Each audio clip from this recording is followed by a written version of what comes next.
Yeah, DB. Oh, just cleaning out the deadwood. Okay. Look, Mr. Connell, I just can't afford to be without work right now, not even for a day. I've got a mother and 2 kid sisters. More good luck telegrams. Well, you know how it is. I've just got to keep on working, see?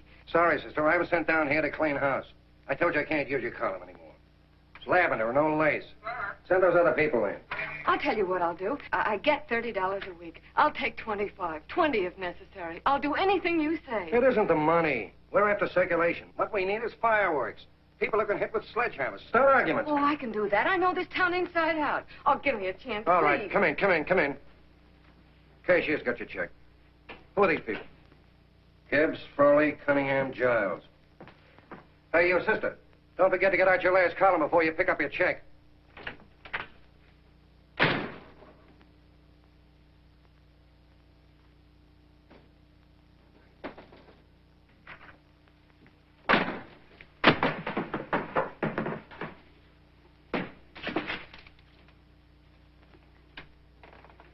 A couple of sticks shy in your column, man. Big rich slob like D.B. Norton buys the paper and 40 heads are chopped off. Did you get it, too? Yeah. You too? Oh, Joe. Oh, I'm sorry, darling. Why don't we tear the building down? Before you do, Ann, perhaps you'd better finish this column. Yeah, lavender and old lace. Wait, Joe. Wait. Wants fireworks, huh? Okay.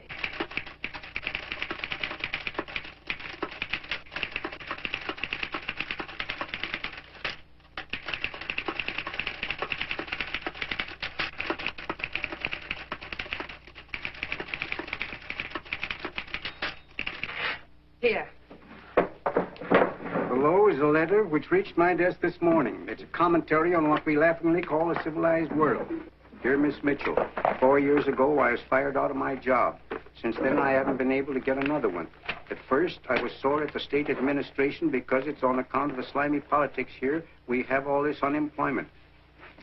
But in looking around, it seems the whole world's going to pot. So in protest, I'm going to commit suicide by jumping off the City Hall roof.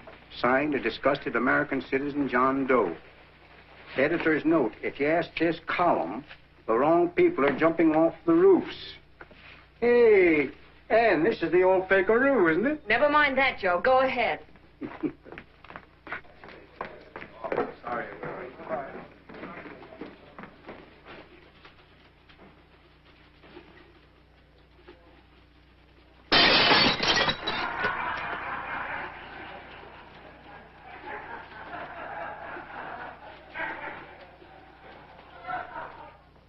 And it's because of the slimy politics that we have all this unemployment here. There it is. That's D.B. Norton's opening attack on the governor. Why, Jim, it's just a letter sent into a column. No, I can smell it. That's Norton. Good morning, gentlemen. Good morning, Governor. Morning, Governor. You're rather early. Governor, did you happen to see this in the new bulletin? Yes. I had it served with my breakfast this morning. Jim thinks it's D.B. Norton at work. Of course it is. Oh, come, Jim. That little item, D.B. Norton does things in a much bigger way. This is his opening attack on you, Governor. Take my word for it. What did he buy a paper for?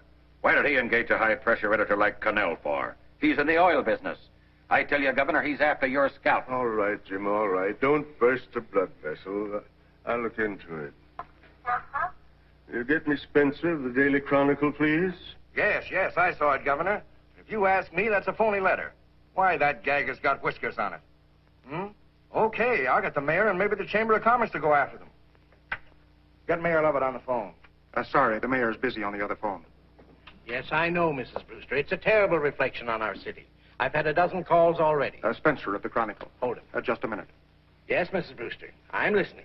I insist that this John Doe man be found and given a job at once.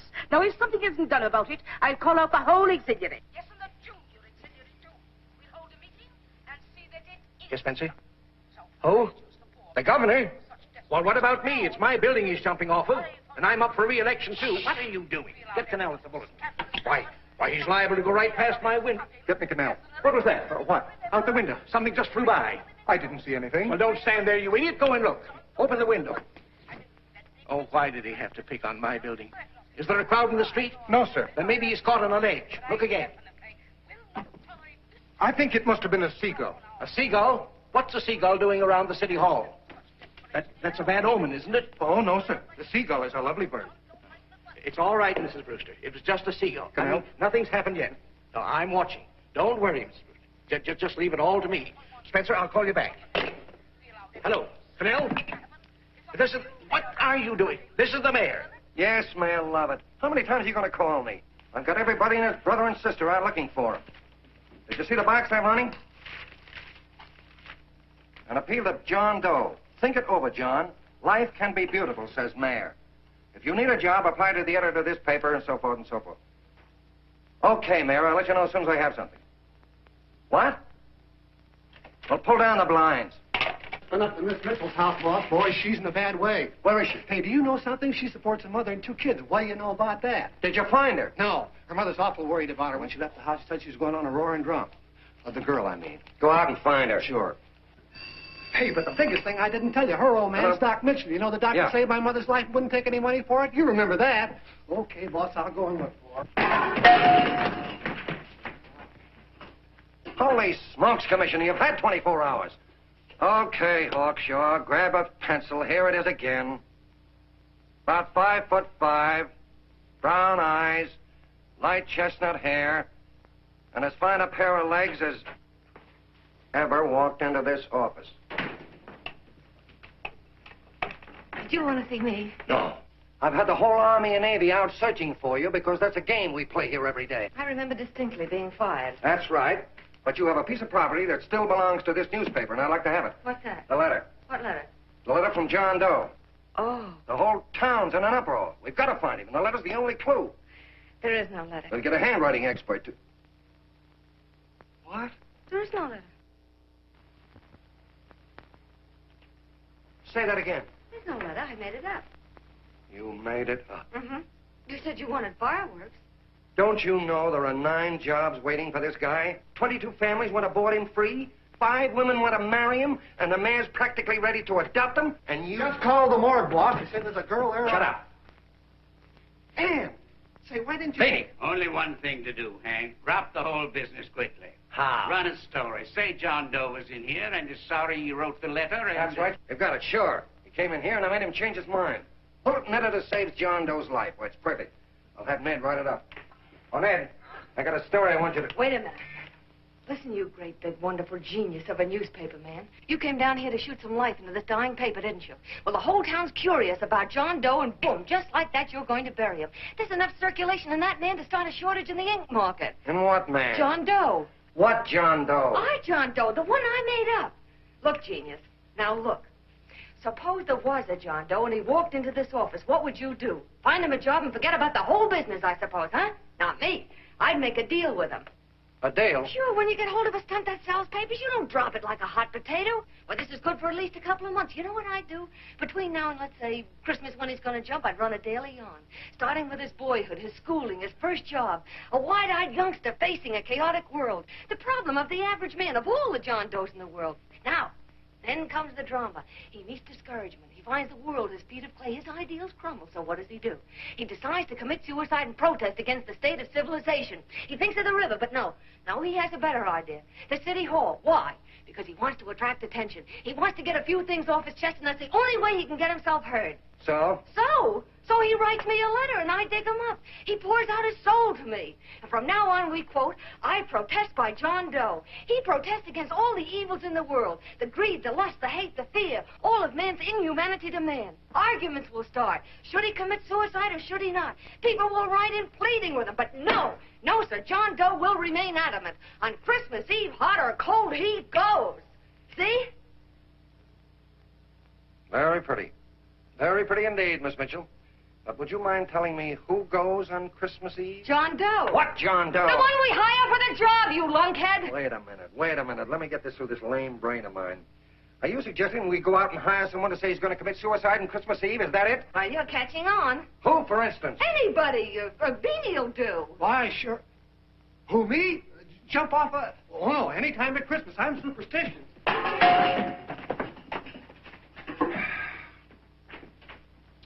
Miss Bishop, do me a favor. Will you go on out and get married and have a lot of babies, but Stay out of newspaper business. Better get that story in, Hank. It's getting late. You're supposed to be a smart guy. If it was raining $100 bills, you'd be out looking for a dime you lost someplace. Holy smokes, wasting my time listening to this mad woman. Look, Chief, look at the Chronicle. It's running on John Doe. They say it's a fake. Why, the no good that... John Doe story, amateur journalism. It's palpably phony. It's a wonder anyone is taking it serious. What do you think of those guys? That's fine. That's fine. Now fall right into their laps. Go ahead. Say John Doe walked in and called the whole thing off. You know what that's going to sound like on top of this. That's all, Ned. Thank you. All right. Amateur journalism, huh? Why, that bunch of sophomores, I can teach them more about... Hey, boss, get a load of this. What? Look. What do they want? They all say they wrote the John Doe letter. Oh, they all wrote the letter. Tell them all to wait. Look, Mr. Connell, one of those men is your John Doe. They're desperate and will do anything for a cup of coffee. Pick one out and you can make the Chronicle eat their words. I'm beginning to like this. If you ask me, Hank, you're playing around with dynamite. No. The gal's right. We can't let the Chronicle get the laugh on us. We've got to produce a John Doe now. Amateur journalism, huh? I'll show those guys. Sure, and there's no reason for them to find out the truth either, because naturally I won't say anything. Okay, sister, you get your job back. Plus a bonus.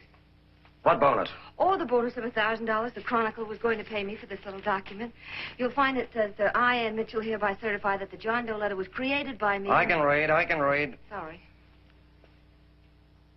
You think this is worth $1,000, do you? Oh, the Chronicle would consider it dirt cheap.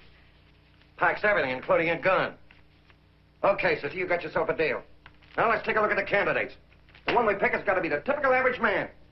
Typical American that can keep his mouth shut. Show me an American who can keep his mouth shut and I'll eat him. Okay, Beanie, bring him in one at a time.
Did you write that letter to Miss Mitchell?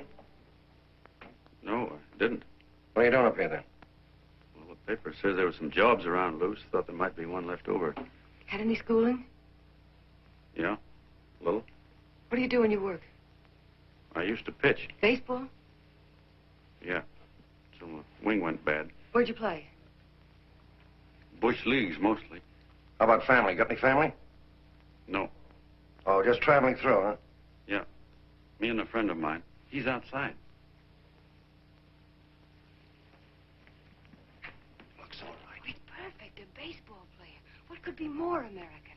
Wish he had a family, though. Be less complicated without a family. Look at that face. It's wonderful. They'll believe him. Come on. What's your name? Willoughby. John Willoughby. Long John Willoughby, they called me in baseball. Would you like to make some money? Yeah. Maybe. Would you be willing to say you wrote that letter and stick by it?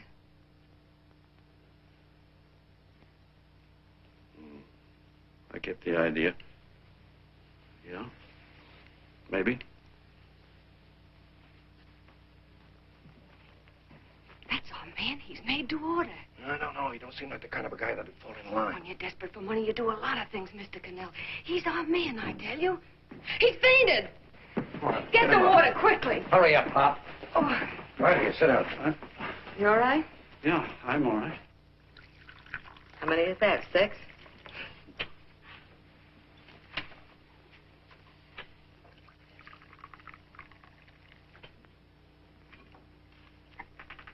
Pretty hungry, weren't you? this John Doe business is batty, if you ask me. Well, nobody asked you. Trying to improve the world by jumping off buildings. You couldn't improve the world if the buildings jumped on you. Don't mind the colonel. He hates people. He likes you well enough to stick around. Well, that's because we both play doohickeys. I met him in a boxcar a couple of years ago. I was fooling around with my harmonica, and he comes over and joins in. I haven't been able to shake him since.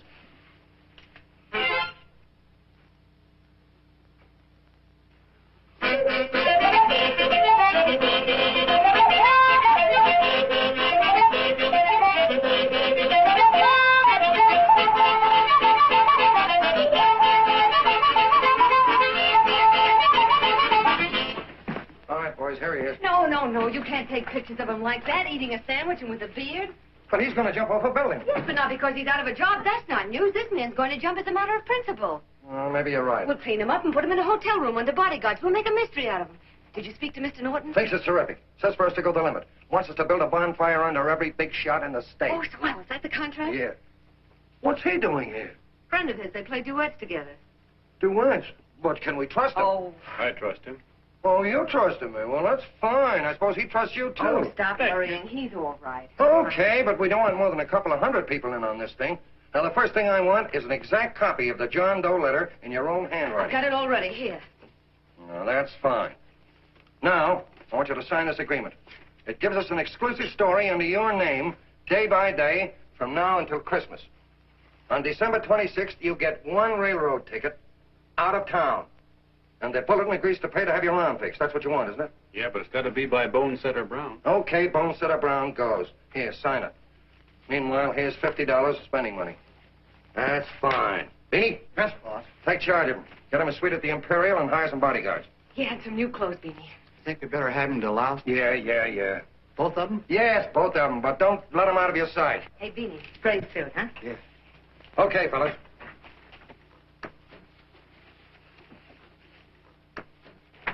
Take it easy, John Doe. And you start pounding that typewriter. Oh, boy, this is terrific. No responsibilities on our part, just statements from John Doe. We can blast our heads off. Before you pop too many buttons, don't forget to make out that check for $1,000. Okay, fellas. Now, let me see. You sit outside the door. Nobody comes in. See, you two fellas sit in here. Hey, pretty nifty, huh? You ain't going to get me to stay here. Sure you are. No, sir. That spot under the bridge where we slept last night's good enough for me. Say, what'll I do with this baggage? Well, stick him in the bedroom. Give me mine. I ain't staying. You know, we were headed for the Columbia River country before all this John Doe business came up. You remember that, don't you? Sure, I remember. Say, your ears popped coming up in the elevator. Mine did. All along, John. I tell you, it's no good. You're going to get used to a lot of stuff that's going to wreck you. Why, that $50 in your pocket's beginning to show up on you already. And don't pull that on me, neither. Stop worrying, Colonel. I'm going to get my arm fixed out of this. Hey, here's some cigars the boss sent us. Have one. Hey, Help cigar. yourself.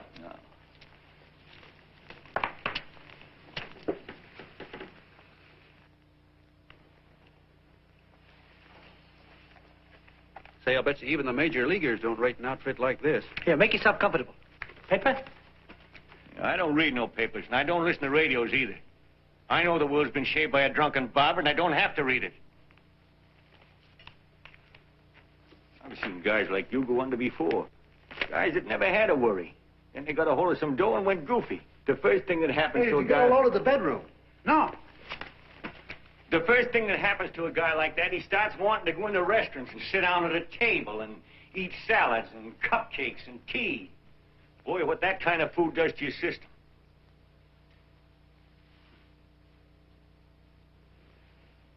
The next thing the dope wants is a room. Yes, sir, a room with steam heat and curtains and rugs. And before you know it, he's all softened up and he can't sleep unless he has a bed.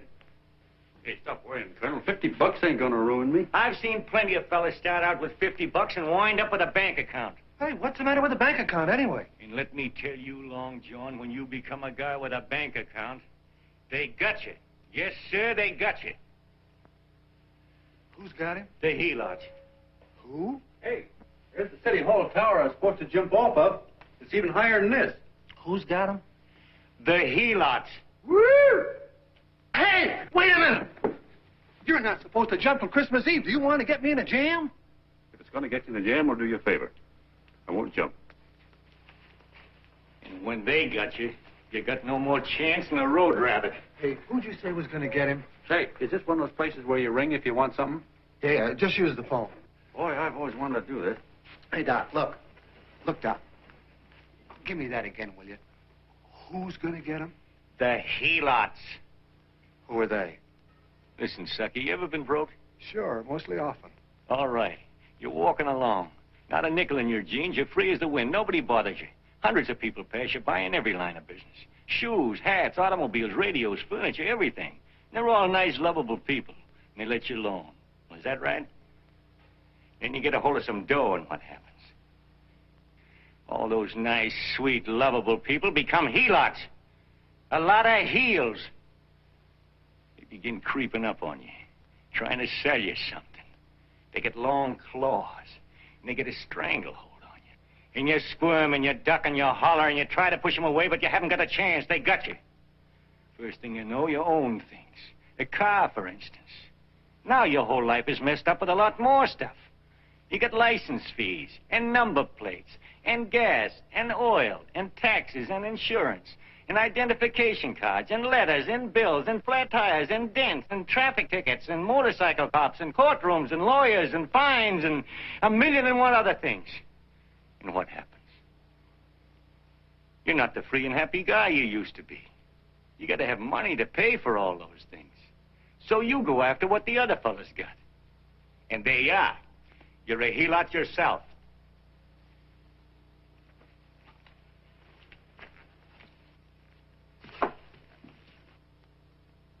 You win, Colonel. Here, take the 50.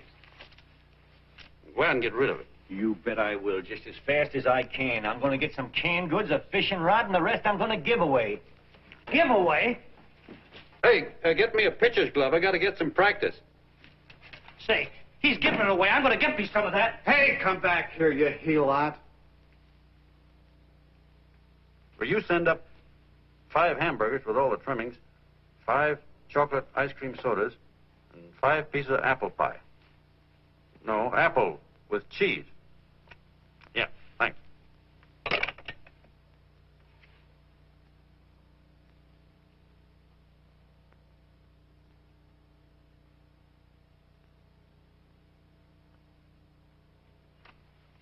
Hello there. Well, well. If it isn't the man about town. All set, Miss Ann. Hmm? Oh, yes. Let's go. Let's see, we want some action in these pictures. Action? Mm-hmm. That's good. No. This man's going to jump off a roof. Oh. Here, wait a minute. Let me comb your hair. Sit down. Yeah, that's better.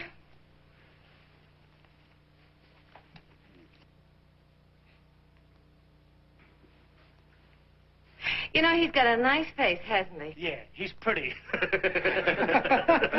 Yeah, sit down. Quiet, egghead. All right, now a serious expression. Can't. I'm feeling too good. Oh, come on now. This is serious. You're a man disgusted with all of civilization. With all of it? Yes, you're sore at the world. Come on now. Crabby guy, huh? Yeah. No.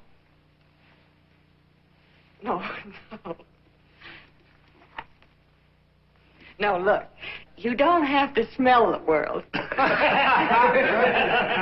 all those guys in the Never picture mind stand... those guys. All right, stand up. Now, let's see what you look like when you protest. Against what? Against anything. Just protest. You got me. Oh, look, I'm the umpire, and you just cut the heart of the plate with your fast one, and I called it a ball. What would you do? Oh, you did, huh? Yeah. Why can't you call him right, you boneheaded... Grab it, Eddie, grab it!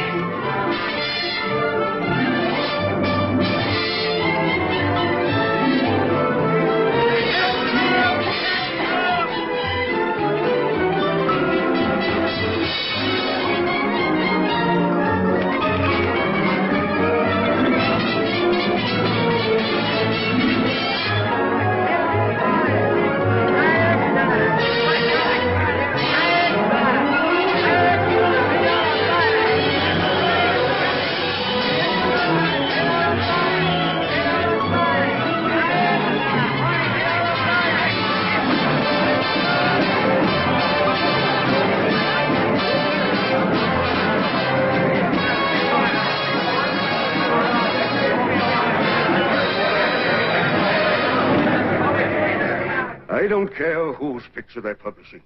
I still say that this John Doe person is a myth, and you can quote me on that. And I'm going to insist on his being produced for questioning. You know as well as I do that this whole thing is being engineered by a vicious man with a vicious purpose, Mr. D.B. Norton.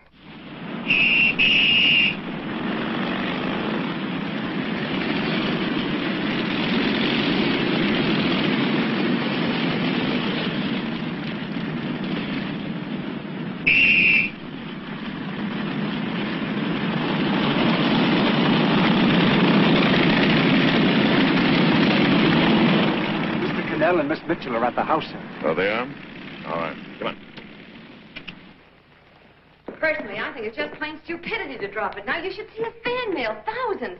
Why, it's going over like a house afire. What are you afraid of, Connell? It's doubled our circulation. Yeah, but it's got everybody sore. Ads are being pulled. The governor's starting a libel suit. What's more, they all know John Doe's a phony, and they insist on seeing What about it? Let them see him. We'll go on one better. They can also hear him. You own a radio station, Mr. Norton. Why not put him on the air? Watch out for this damn DB. She'll drive you batty. Oh, Look, we can't let him get to this Bush League pitcher and start pumping him. Good night. Now, tell him what that screwball might do. I walked in yesterday. Here he is, standing on a table with a fishing pole. Fly casting. Take my advice and get him out of town before this thing explodes in our faces. If you do, Mr. Norton, you're just as much of a dumb cluck as he is. Excuse me. No, you got yourself a meal ticket and you hate to Sure, let it's go. a meal ticket for me. I admit it, but it's also a windfall for somebody like Mr. Norton who's trying to crash national politics. That's what you bought the newspaper for, isn't it? You want to reach a lot of people, don't you? Well, put John Doe in the air and you can reach 130 million of them. He can say anything he wants and they'll listen to him. All right, we'll forget the governor and the mayor and all the small fry like that. This can arouse national interest. If he made a hit around here, he can do it every place else in the country. And you'll be pulling the strings, Mr. Norton. Go down to the office and arrange for some radio time. But, DB, you're not going to fall. As soon as possible. Okay. I just came in to get warm myself. Come on, let's go. Don't you go. I want to talk to you.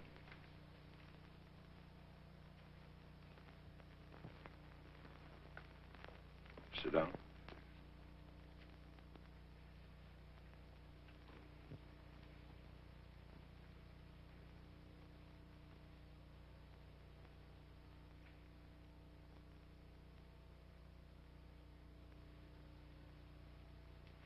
Hey, this John Doe idea was yours, huh? Yes, sir.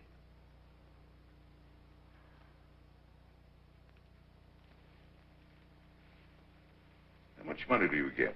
$30. $30. Well, what are you after? I mean, what do you want? A journalistic career? Money. Money? Well, I'm glad to hear somebody admit it.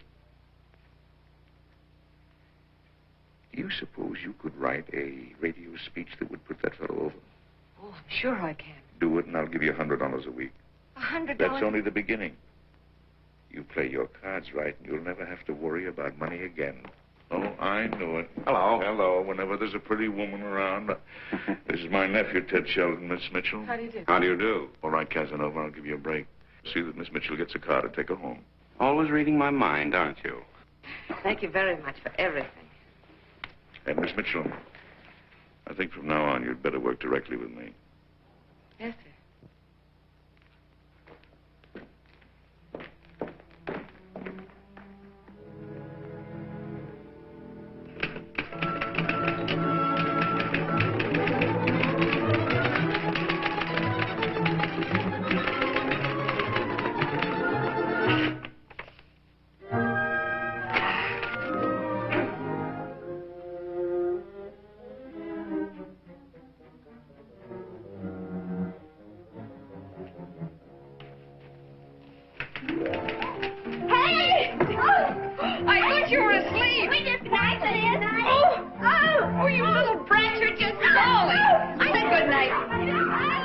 Come, children. It's past your bedtime. Go on, Come on. Now, scooch off the bed. Before through me, I'm done. I'll never get this speech right. Oh, yes, you will, Ann, dear. You're very clever. Yeah, I know. What are you looking for? Your purse. I need $10. What for? I gave you 50 just the other day. Yes, I know, dear, but Mrs. Burke had her baby yesterday. 9 pounds. And there wasn't a thing in the house. And then the community chest lady came. And the 50's all gone, huh? Who's the 10 for? The Websters. The Websters. You remember those lovely people your father used to take care of. I thought I'd buy them some groceries.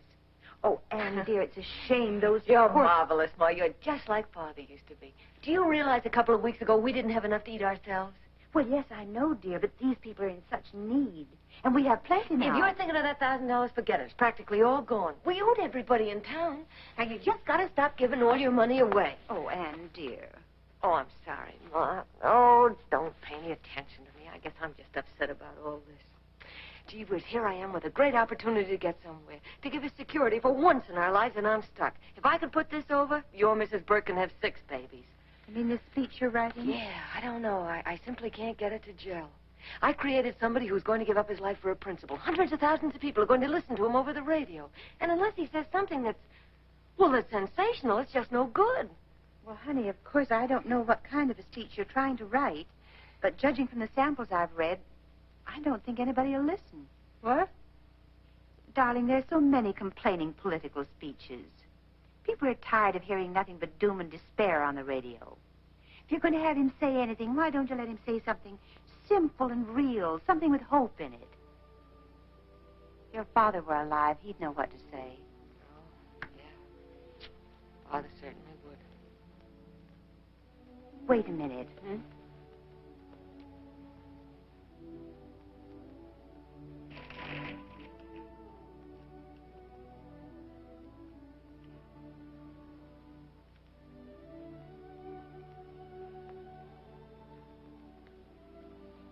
That's your father's diary, Anne. Father's... I never knew he had a diary. There's enough in it for 100 speeches. Things people ought to hear nowadays. You be careful of it, won't you, dear? Always help to keep your father alive for me. You bet I will, Ma. Wait a minute. John Doe don't want to sign no autographs. Well, what does he do all day? What does he do all day? He's writing out his memories. Sorry, lady, you can't see Mr. Doe. He wants to be alone. No, he just sits around all day and commutes with himself.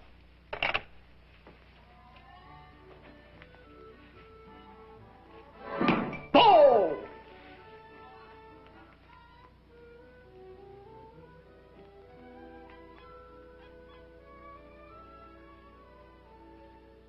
I don't know how you're going to stand it around here till after Christmas. I'll bet you ain't heard a train whistle in 2 weeks.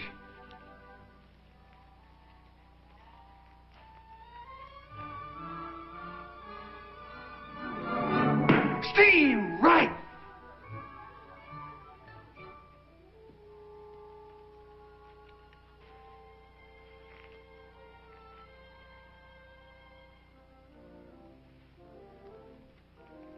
I know why you're hanging around.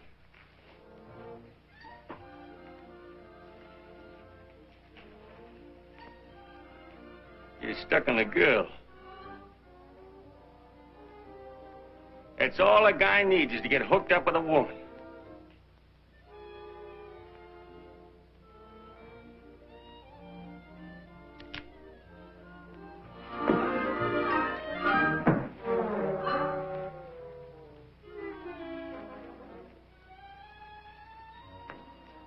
What was that, a single? First baseman dropped the ball. Butterfingers. Tough luck, pal.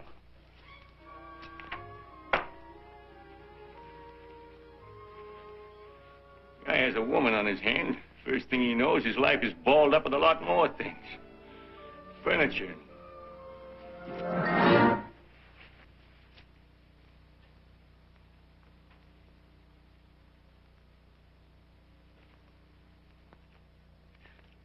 Did you get him? You're out. Swell. What's this, the end of the 8th? 9th.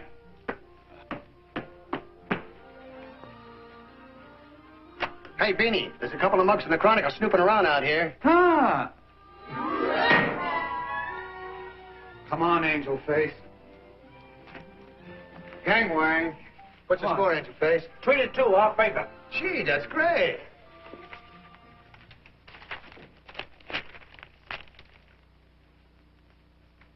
Hey, you got swell form there. Must have been a pretty good pitcher. Pretty good. Say, I was just about ready for the major leagues when I chipped a bone in my elbow. I got it pitching a 19-inning game. 19? Yeah. There was a major league scout there watching me, too. And he came down after a game of the contract. You know what? I couldn't lift my arm to sign it. I'll be okay, though, as soon as I get it fixed up.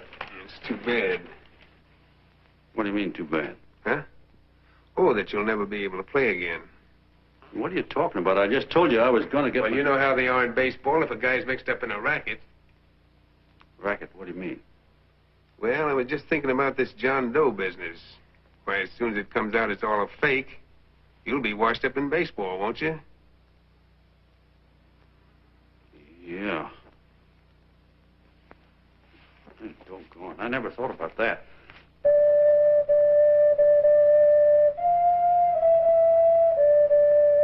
Gosh. And another thing, what about all the kids in the country? The kids that idolize ball players. What are they going to think about you? Yeah. Hey, Colonel. Did you hear that? I got to figure some way out of this thing. Elevators are still running. I know one way you can do it. How? Well, when you get up there on the radio, all you have to do is to say the whole thing's a frame-up. Make your hero sure as you're born. Yeah, but how am I going to get my arm fixed? Well, that's a cinch. I know somebody who'll give you $5,000 just to get up on the radio and tell the truth. $5,000? Yeah, $5,000, and he gets it right away.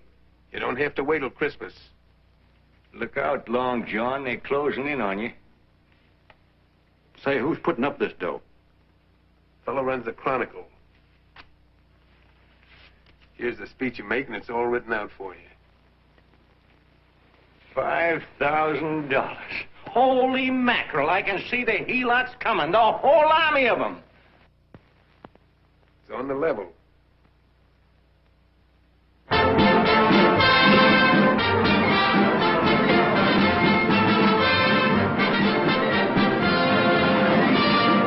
No, I'm sorry. Tickets for the broadcast are all gone. Phone the bulletin. Sorry, no more tickets left.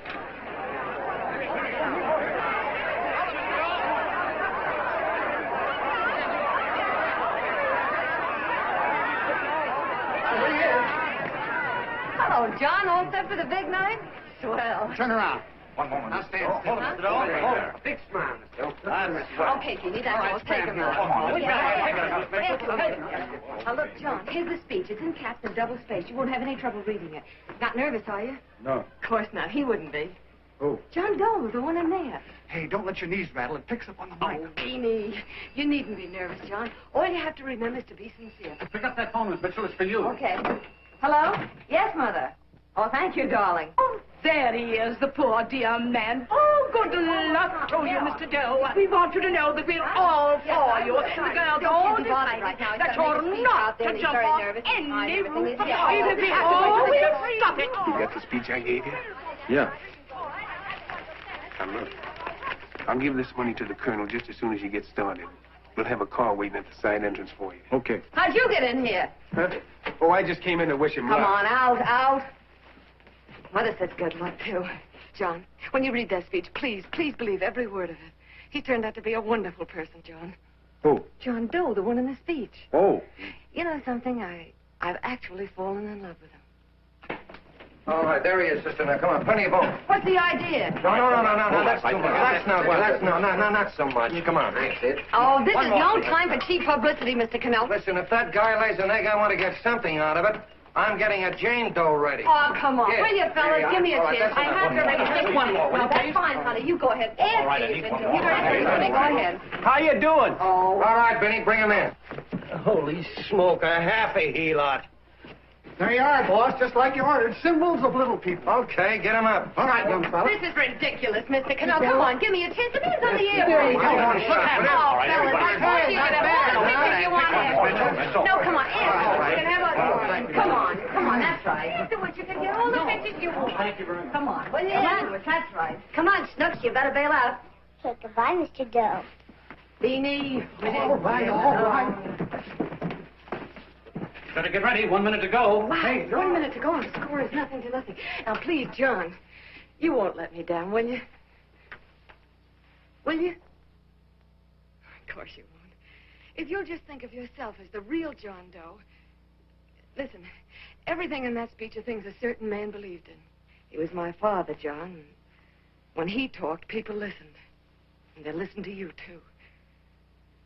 Funny. You know what my mother said the other night?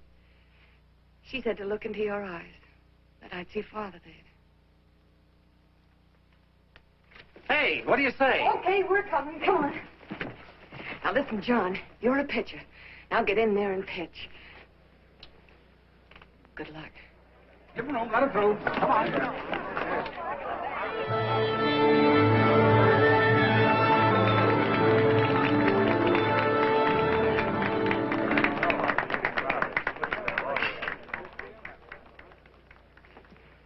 Hey, let's get out of here. There's the door right there. Hey, what are you doing here? That's what I'd like to know. Come on, out. Hey, he's a friend of mine. Never mind, let him alone. He's all right.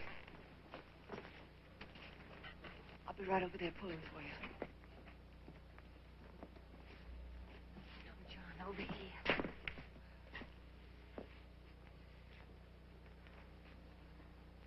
Stand by.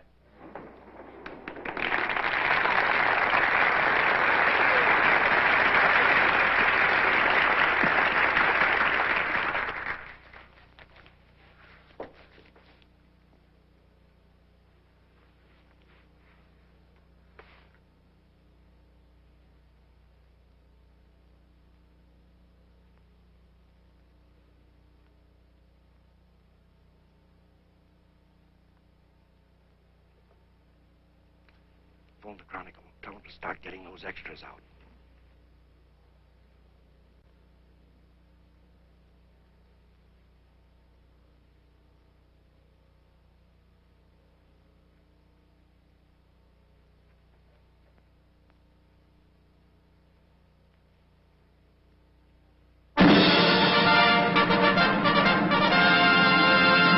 And good evening, ladies and gentlemen. This is Kenneth Fry speaking for the New Bulletin.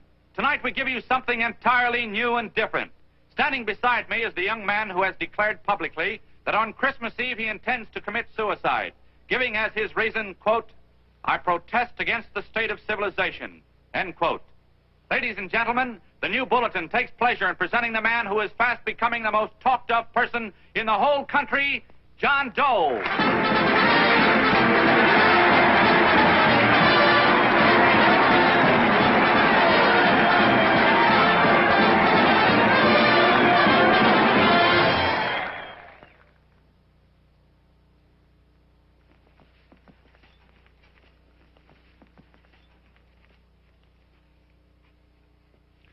Ladies and gentlemen, I am the man you all know as John Doe. I took that name because it seems to describe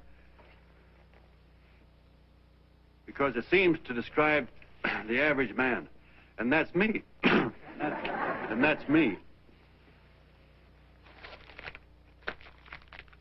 Well, it was me before I said I was going to jump off the city hall roof at midnight on Christmas Eve. Now I guess I'm not average anymore. Now I'm getting all sorts of attention. From big shots, too. We've been double-crossed. The mayor and the governor, for instance. They don't like those articles I've been writing. You're an imposter, young fellow. That's a pack of lies you're telling. Who wrote that speech for you? Benny, come on. Hey, Ken.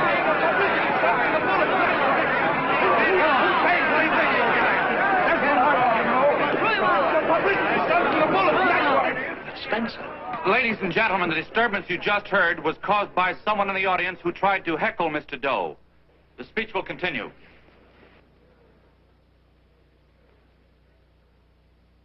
Well, people like the governor and that fellow there can stop worrying. I'm not going to talk about them. I'm going to talk about us. The average guys, the John Does. If anybody should ask you what the average John Doe is like, you couldn't tell him because he's a million and one things. He's Mr. Big and Mr. Small. He's simple and he's wise. He's inherently honest, but he's got a streak of larceny in his heart. He seldom walks up to a public telephone without shoving his finger into the slot to see if somebody left a nickel there.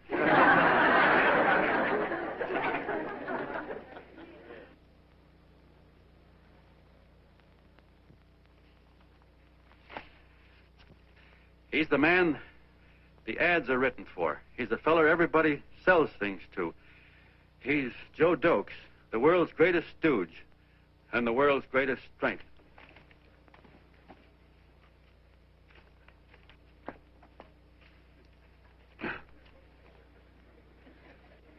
Yes, sir.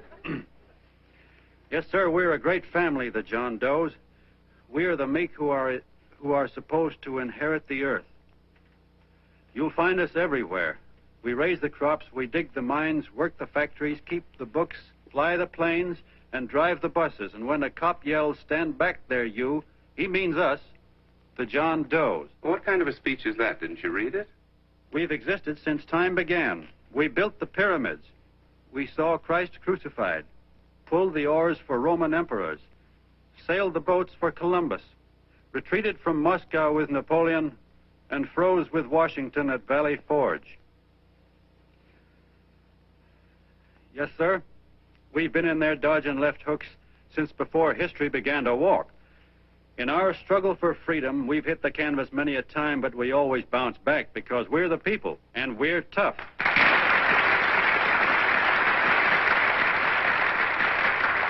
They've started a lot of talk about free people going soft, that we can't take it. That's a lot of hooey. A free people can beat the world at anything, from war to tiddlywinks, if we all pull in the same direction.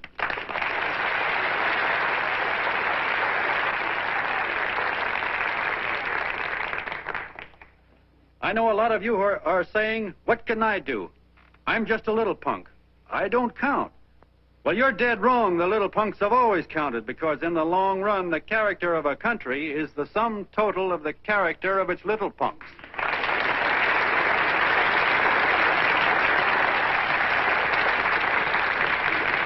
But we've all got to get in there and pitch. We can't win the old ball game unless we have teamwork. And that's where every John Doe comes in. It's up to him to get together with his teammate. And your teammate, my friends, is the guy next door to you. Your neighbor. He's a terribly important guy, that guy next door.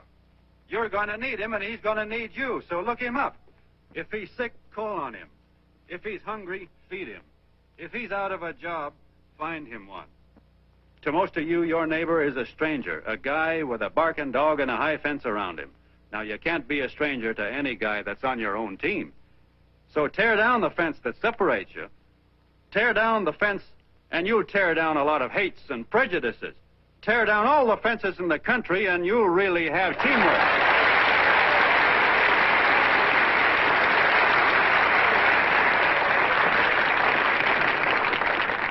I know a lot of you are saying to yourselves, "He's asking for a miracle to happen. He's expecting people to change all of a sudden."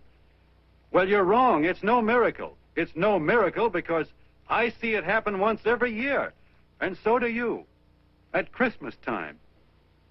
There's something swell about the spirit of Christmas, to see what it does to people, all kinds of people. Now, why can't that spirit, that same warm Christmas spirit, last the whole year round? Gosh, if it ever did, if each and every John Doe would make that spirit last 365 days out of the year, we'd develop such a strength, we'd create such a tidal wave of goodwill that no human force could stand against it. Yes, sir, my friends. The meek can only inherit the earth when the John Does start loving their neighbors. You better start right now.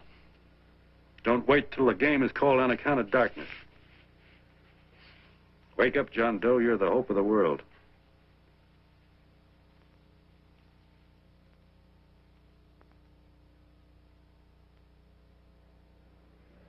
John, you're wonderful.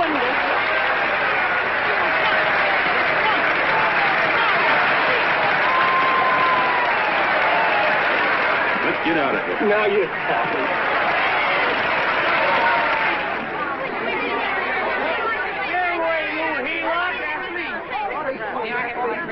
Hey!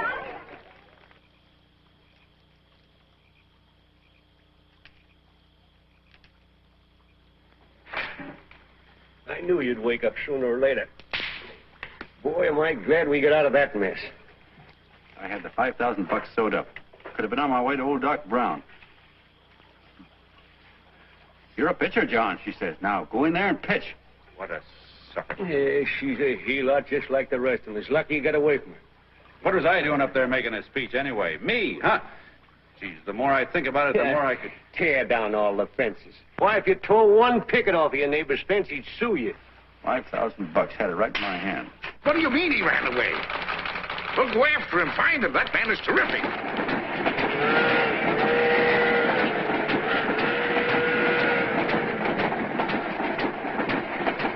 Columbia River, here we come.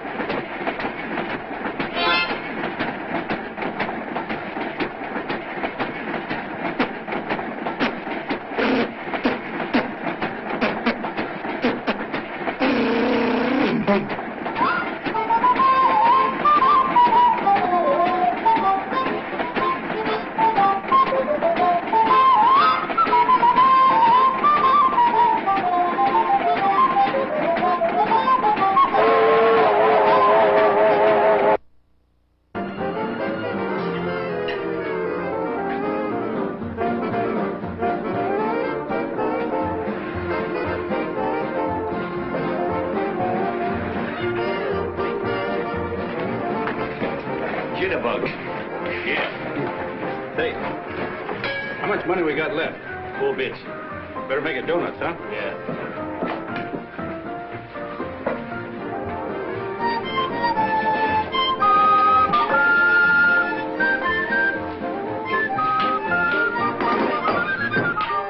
What'll it be, gents?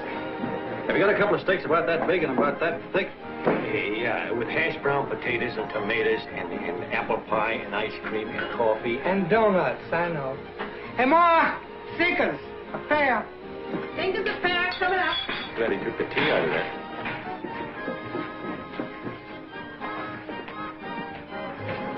Hey, look.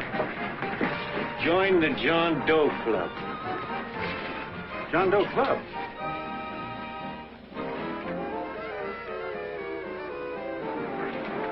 Uh-oh. You John Doe? Who? John Doe. Ah, you need glasses, buddy. Oh, but it's a spitting image of John Doe. Yeah, but his name is Willoughby. Oh, I'm John Willoughby. I'm a baseball player. Sure. Oh, no, I'd know that voice anyway. You can't kid me. You John Doe. Hey, Ma! Ma! That's John Doe. John Doe. Yeah, sitting right there, big as life. Who'd you say it was? John Doe, the big guy there. Pictures in the paper. That's John Guy. John Doe. John Doe. Sitting right there, John Doe. Hey, operator. Dan's Beanery. Look, call everybody in town. John Doe was just in my place. Yeah, he ordered donuts.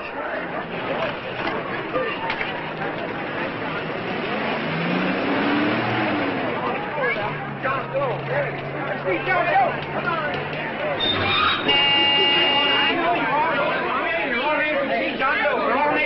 My office is packed like a sardine box. What does John Doe look like, Mr. Mayor? Oh, he's one of those great big outdoor type men. No, you can't see him. You didn't vote for me the last time. Shame on you. What are you doing there? Get off my front porch anyhow. Mr. Norton come yet? Oh, well, I wonder where he's at. What's keeping him? He should have been here 15 minutes ago. Oh, there he comes now. Now, everybody on your dignity. Don't do anything to disgrace us. A little town, but we got to show off. Better let me talk to him. All right, but present it to him as a great cause for the common man. Ah, here he comes. Now, give him room down there. Give him room, folks. Come on now. Come on. Here he comes. Here he comes. Here's Mr. Norton. How do you do, Mr. Norton? I'm Mayor Hawkins. Get Mr. Norton. Let me go, you darn fool. I'm the mayor. Mr. Norton. Mr. Norton. Mr. Norton. I'm Mayor Hawkins. Your office telephoned me to hold him. Well, that's fine. How is he? Oh, he's fine. He's right in my office there. You know, it's a big honor having John Doe here, and you too. Haven't had so much excitement since the old city hall burned down. People are so excited they nearly tore his clothes off. Oh, Matilda, darling, phone the newspapers, tell them Mr. Norton's here. Step right inside, Mr. Norton. My office. Very comfortable here, Mr. Norton. Just had it air conditioned. Gangway, please. Make room for Mr. Norton. Gangway. Gangway. Here he is, Mr. Norton. Well taken care of. The neighbors are serving him a light lunch. Hello, John. Well, Mr. Mayor, if you don't mind, we'd like to talk to him alone. Why, certainly, certainly. All right, everybody. Clear out. Everybody, quickly now. Come on. Come on. Come on. That's it. All right. Don't argue with me here. Wait till we get home. Don't you push me around like that. Even though I'm your wife, you can't push me around. Look, Mr. Norton, I think you got a lot of nerve having those people hold us here. There's nobody holding you here, Mr. Doe. It's only natural There's that people... nobody holding us here. Let's get going. Incidentally, my name isn't Doe. It's Willoughby. Look, John, something terribly important's happened. They're forming John Doe clubs. We know of 8 already, and they say that there's John Doe clubs? What for? To carry out the principles you talked about in your radio speech. I don't care what they're forming. I'm on my way, and I don't like the idea of being stopped either. Oh, but you don't know how big this thing is. You should see the thousands of telegrams we've received and what they're saying about you. Look, it started as a circulation stunt, didn't it? Well, you got your circulation. Now, why don't you let me alone? Oh, it started as a circulation stunt, but it isn't anymore. Mr. Norton wants to get back of it and sponsor John Doe clubs all over the country. He wants to send you on a lecture tour. Me? Uh-huh. Well, certainly. With your ability to influence people, it might grow into a glorious movement. Say, let's get something straight here. I don't want any part of this thing. If you got an idea I'm going around lecturing to people, why, you're crazy. Baseball's my racket, and I'm sticking to it. Come on, Colonel, let's get out of here. John, please. I just got rid of one crowd. But please, Mr. Mayor, tell him the John Doe Club wants to talk to him. Let them in, Mr. Mayor. Let them come in. Okay, folks, but remember your manners. No stampeding. Walk slow, like you do when you come to pay your taxes.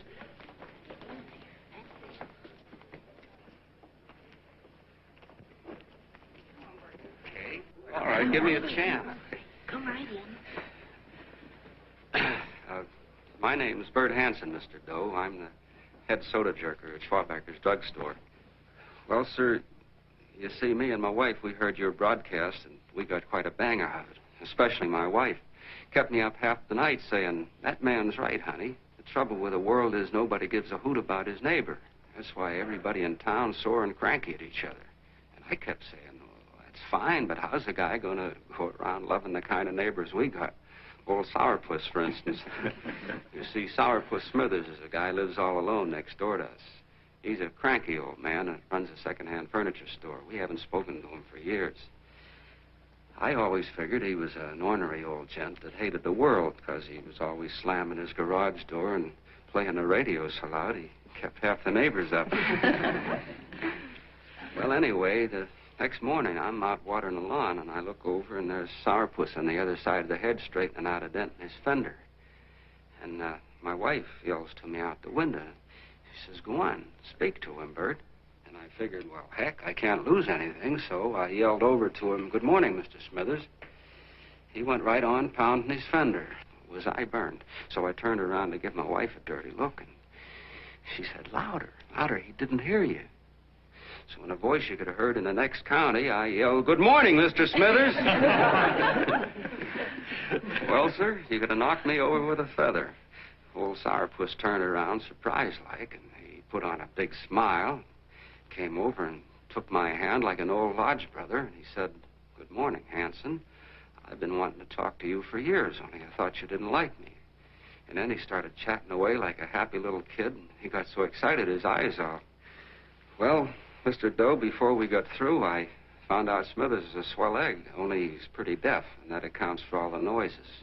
And he says it's a shame how little we know about our neighbors. And then he got an idea, and he said, how's about inviting everybody someplace where we can all get together and know each other a little better? Well, I'm feeling so good by this time, I'm ripe for anything, so Smithers goes around the neighborhood inviting everybody to a meeting at the schoolhouse, and I tell everybody that comes in the store, including Mr. Schwabacker, my boss. I'm talking too much.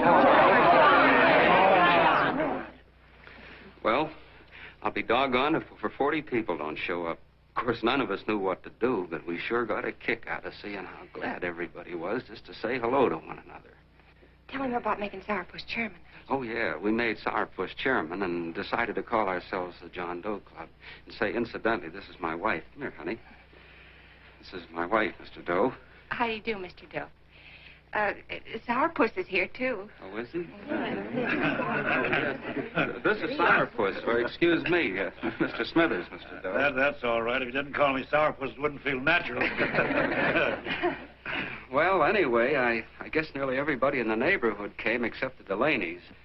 The Delaney's live in a big house with an iron fence around it, and they always keep their blinds drawn. And we always figured that he was just an old miser that sat back counting his money, so why bother about inviting him? Until Grimes, the milkman, spoke up and he said, say, you've got the Delaney's all wrong. And then he tells us about how they canceled their milk last week.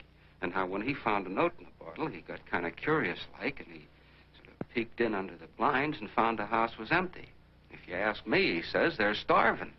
Old man Delaney has been bringing his furniture over to my place at night, one piece at a time, and selling it. Yeah.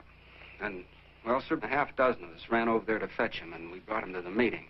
And what a reception they got. Why, everybody shook hands with him and made a fuss over them, and, well, finally, Mr. and Mrs. Delaney just sat right down and cried. And then we started to find out about a lot of other people. Yeah, sure. Well, you know Grubel, for instance. Grubel's here. Yeah, that's a... Of course, you don't know Grubel, but he's the man that everybody figured was the worst no-account in the neighborhood because he was living like a hermit, and nobody would have anything to do with him.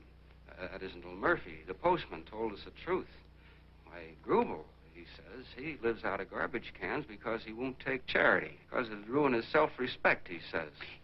Just like you said on the radio, Mr. Doe. Well, sir, about a dozen families got together and gave Grubel a job watering their lawns. Isn't that wonderful? And then we found jobs for 6 other people, and they've all gone off for leave. And my boss, Mr. Schwabecker, made a job in his warehouse for old man Delaney. And he gave you that $5 raise. Yeah, wasn't that swell? Why, Bert, I feel slighted. I'd like to join, but nobody asked me. I'm sorry, Mayor, but we voted that no politician could join. Just the John Does of the neighborhood, because you know how politicians are. Well, the reason we wanted to tell you this, Mr. Doe, was just to give you an idea of what you started. And from where I'm sitting, I don't see any sense in you jumping off any building. No. Well, thank you for listening. Goodbye, Mr. Doe. You're a wonderful man. And it strikes me you can be mighty useful walking around for a while. Goodbye, Mr. Doe. Goodbye, Mr. Doe.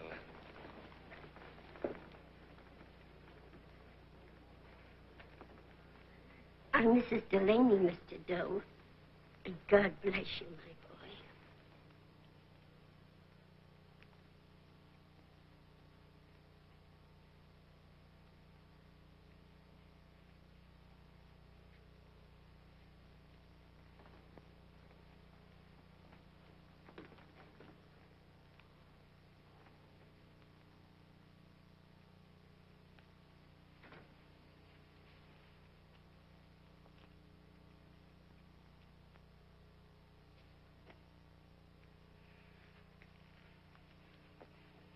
Gee whiz, I'm all mixed up. I don't get it. Look, all those swell people think I'm going to jump off a building or something. I never had any such idea. Gosh. The fellow'd have to be a mighty fine example himself to go around telling other people how to... Say, look, what happened the other night was on account of Miss Mitchell here. She wrote the stuff. Don't you see what a wonderful thing this can be? But we need you, John. You're hooked. I can see that right now. They got you. Well, I'm through. For 3 years, I've been trying to get you up to the Columbia River country. First, it was your glass arm. Then it was the radio. And now it's the John Doe clubs. Well, I ain't waiting another minute. Gangway, you helots. Hey, Colonel, wait a minute. I want you personally to go along with John Doe and Miss Mitchell and handle the press and the radio. Me? Yes, I don't want to take any chances. And Johnson. Yes, Stevie. Your crew will do the mop-up job. They'll follow John Doe into every town, see that the clubs are properly organized and the charters issued. Right. There are only 8 flags up there now. I want to see that map covered before we get through.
fire. If they made demands, I'd understand it. But the John Does ask for nothing. People are going off relief. If this keeps up, I'll be out of a job. As soon as he gets strong enough, we'll find out what John Doe wants. 30 every Thursday. 60 at 60. Who knows what? I'm sorry, boss. They just won't let anybody talk politics to them. It's crazy. We've got to get to them. They represent millions of voters.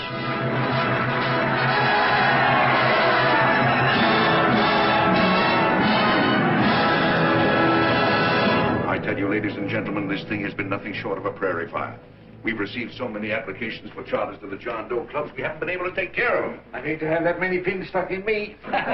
This John Doe convention is a natural. It's going to put our city on the map. Why, over 2,400 John Doe clubs are sending delegates. Can you imagine that? You, Mr. Mayor, will be the official host. You will make the arrangements for decorating the city, parades, and a reception for John Doe when he gets home. And don't wear your high hat. No high hat? No high hat. And from you, Connell, I want a special John Doe edition every day until the convention is over. And now, if you will, please step into the outer office and look your prettiest because there are photographers there to take pictures of this committee. Don't worry, D.B. Everything will be taken care of. Isn't it all too wonderful? Gather down here in a nice group now. Get a nice rug. Oh, Mr. Mayor, would you step down in front, please? You ladies get close to that. Well, I don't get it. Get what? Look, D.B., I'm supposed to know my way around. This John Doe movement has cost you a fortune. Now, this convention is going to cost plenty. Well? Well, I'm stuck with 2 and 2, and I'm a sucker if I can make 4 out of it. Where do you come in? I'll have the satisfaction of knowing that my money has been spent for a worthy cause. I see. I better stick to running the paper, huh? I think maybe you better have. And Connell, I'd like to have the John Doe contract, all the receipts for the money we advanced him with the letter Miss Mitchell wrote, which I gave her $1,000. Yes, sure. Well, we leave for the airport. Half an hour. Is that Johnny boy's room? Better hustle him up. He'll be ready on time. He's packing. Ah, good. Did you see his picture on the cover of Time? Yeah. I gotta give you credit, Annie girl. I've handled a good many big promotions in my time. Everything from a World's Fair to a channel swimmer. But this one has certainly got me spinning. And now a John Doe convention. Wow. Say, if you could only get him to jump off the City Hall roof on Christmas Eve, I'd guarantee you 500,000 people there. Charlie. Huh? What do you make of him? Oh, Johnny boy? Well, I don't know what angle you want, but I'll give it to you quick. Number 1, he's got great yokel appeal, but he's a nice guy. Number 2, he's beginning to believe he really wrote that original suicide letter that you made up. Number 3, he thinks that you're Joan of Arc or something. Yeah, I know. Number 4, well, you know what number 4 is. He's nuts about you. Yeah, it's running out of his ears. You left out number 5. We're all heels, me especially. Holy smoke. Come in.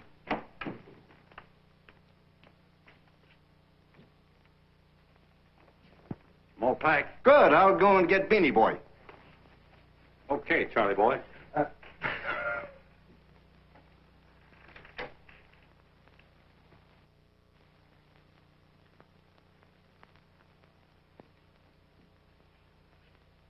Can I help you pack? No, thank you.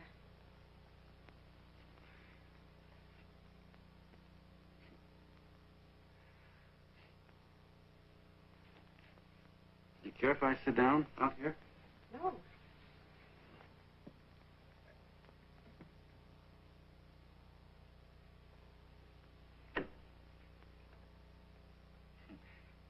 You know, I had a crazy dream last night.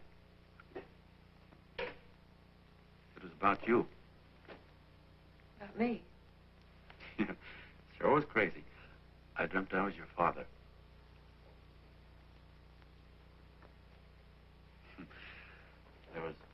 There was something I was trying to stop you from doing.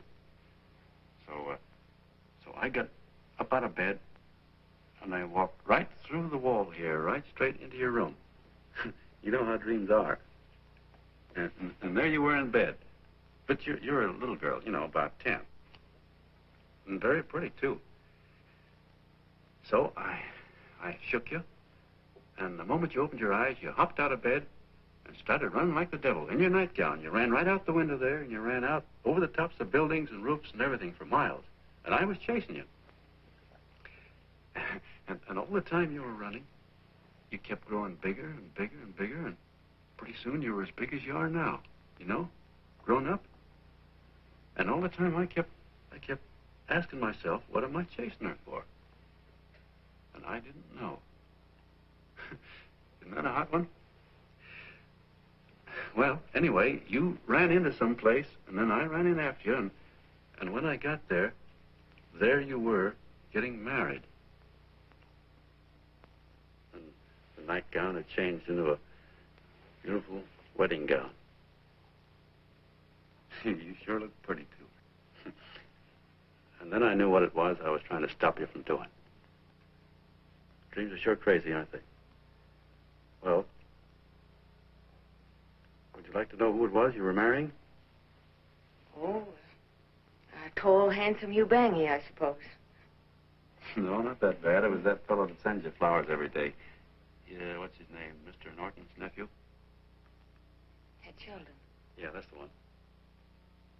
But here's the funniest part of it all. I was the fellow up there doing the marrying, you know, the justice of peace or something. You were? I thought you were chasing me. Well, yes, I was, but I was your father then, you see. But the real me, John Doe, or that is, Long John Willoughby, I was the fellow up there with the book. You know what I mean? I guess so. Then what happened? Well, I took you across my knee and I started spanking you. That is, I didn't do it. I mean, I did do it, but it wasn't me, you see. I was your father then. Well, I held you across my knee and I said, Annie, I won't allow you to marry a man that's just rich or that has his secretary send you flowers. The man you marry has got to swim rivers for you. He's got to climb high mountains for you. He's got to slay dragons for you. He's got to perform wonderful deeds for you. Yes, sir. And all the time, the guy up there, you know, with the book, me, just stood there nodding his head. He said, go to it, Pop. Whack her one from me, because that's just the way I feel about it, too. So he said, come on down here and whack her yourself. So I came down, and I whacked you a good one, see? And he whacked you. I whacked you another one. We both started whacking you like... Well, if you're through whacking her, come on, let's get going. Okay, fellas, right in here. You go out the side entrance. There's a bunch of autograph seekers out front. We'll be down with the bags in a minute. Come on, don't make a government project out of this. Hi, Benny. When's our plane take off again? Couple of minutes. How many people do you think we've talked to already, outside the radio, I mean? Oh, I don't know. About 300,000. 300,000. What makes them do it, Ann? What makes them come and listen and get up their John Doe clubs the way they do? I've been trying to figure it out. Look, John, what we're handing them are platitudes. Things they've heard 1,000,000 times. Love thy neighbor, clouds have silver linings, turn the other cheek. It's just... Yeah, I heard them 1,000,000 times, too, but... there you are.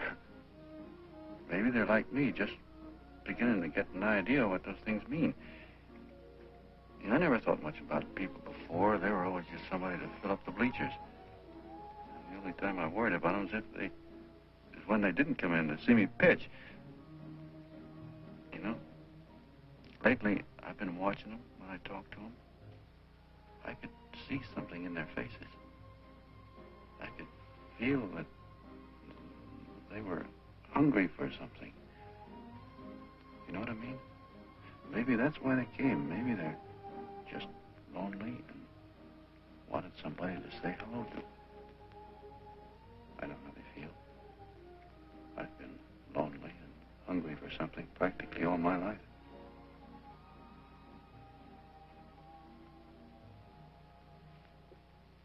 All aboard, folks. Yeah, that's true. Oh, somebody else sitting here? No, that's your seat. And this is your coat. Mine? A little token of appreciation. Oh, it's beautiful, D.B. Well, I don't quite know what to say. Well, don't say anything at all. Just sit down. Oh. Go ahead, open it. Oh. lovely. And a new contract goes with it.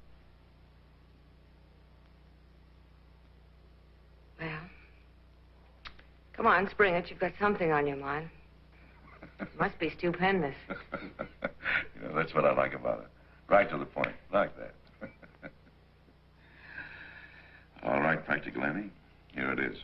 Tomorrow night, before a crowd of 15,000 people and talking over a nationwide radio hookup, John Doe will announce the formation of a third party. A third party? Yes, the John Doe Party. Devoted entirely to the interests of all the John Does all over the country. Which practically means 90% of the voters. He will also announce the third party's candidate for the presidency. A man whom he personally recommends. A great humanitarian. The best friend the John Does have. Mr. D.B. Norton. Yes.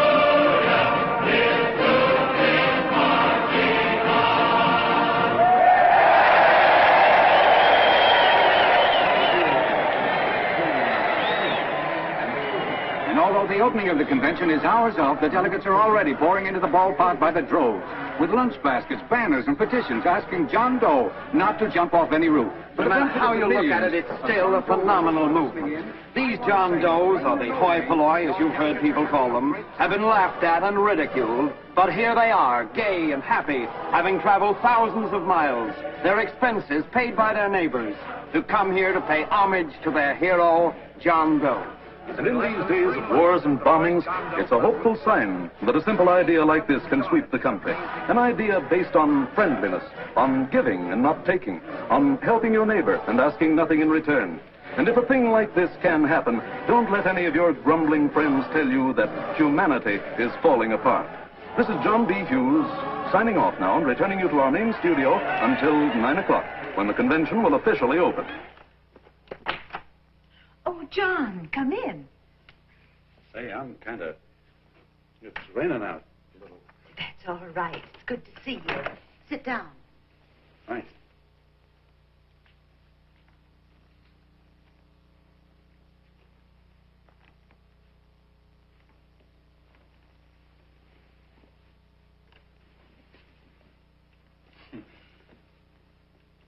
It's for Anne. Oh, how nice. Thank you very much. Flowers. I'm terribly sorry she isn't here. She isn't? No, she just left. I'm surprised you didn't run into her. She went over to Mr. Norton's house. Oh. Did you want to see her about something important? Yeah. Well, no, it'll wait. Say, he's a nice man, isn't he? Mr. Norton, I mean. He's done an awful lot for the...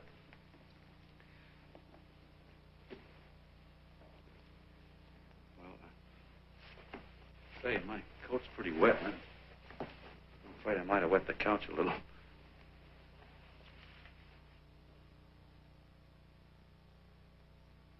Well, I guess I'll see her at the convention later. Yes, of course. I'll see that she gets the flowers. Thanks. Good night, Mrs. Mitchell. Good night, John.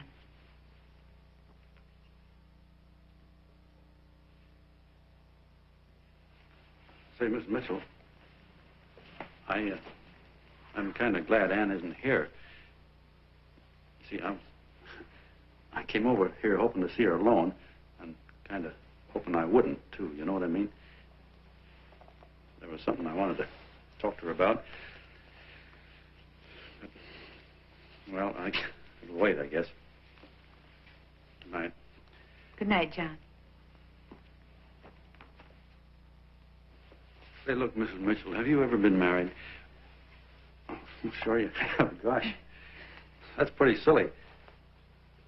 I guess you must think I'm kind of batty. Well, I guess I'd better be going at that. John, my husband said, I love you. Will you marry me? You did? What happened? I married him. Yeah, that's what I mean, see? It was easy as all that, huh? Yeah, but look, Mrs. Mitchell. You know, I love Anne, and it's going to be awfully hard for me to say it. Because, well, you know, she's so wonderful. And, well, the best I ever was a Bush League pitcher. And, you know, I think she's in love with another man. The one she made up. You know, the real John Doe. Well, that's pretty tough competition. I bet you he'd know how to say it all right.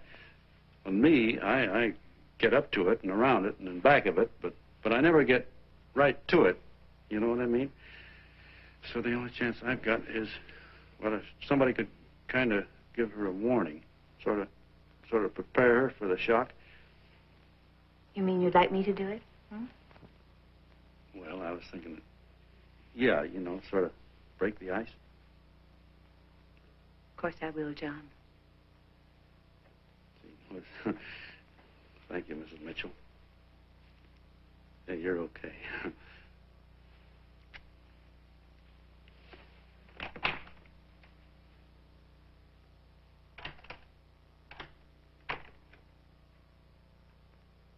This John Doe meeting is going to be one of the biggest things that ever happened. Why, they're coming from all over. Trains, boxcars, wagons. Look out! Hello, bodyguard. Hey, had your dinner yet? That's it. Oh, that's all right. Well, look, no, go ahead and have your dinner. Wait a minute, John.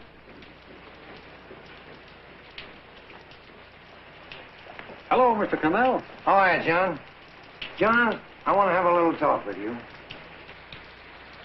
What's the matter? Are you falling? Come on. Hey, Ball. Oh, quiet. Say, tell me something. Did you read the speech you're going to make tonight?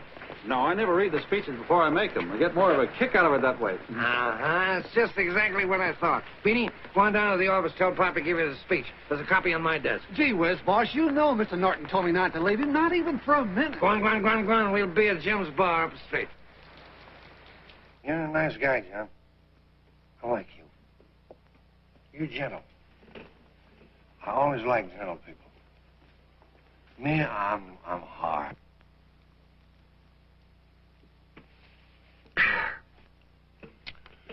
Yep, I'm hard. But you want to know something? I've got a weakness. Never guess that, would you? Well, I have. Want to know what it is? Star-Spangled Banner.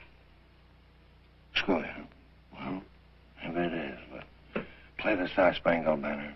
I'm a sucker for it. Always gets me right here. Know what I mean? Yeah, it gets me right back here. Oh, back there, huh? Well, every man to his own taste.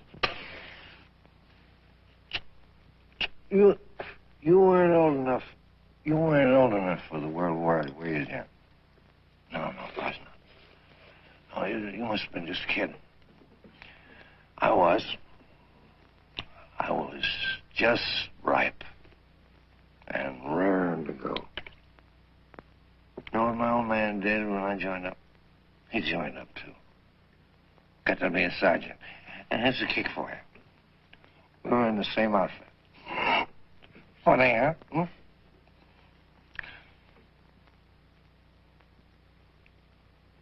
He was killed, John.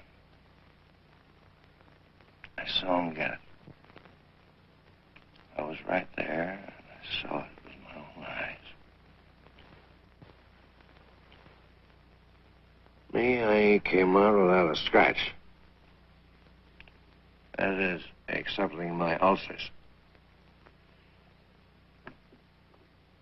I should be drinking milk, you know. This stuff is poison.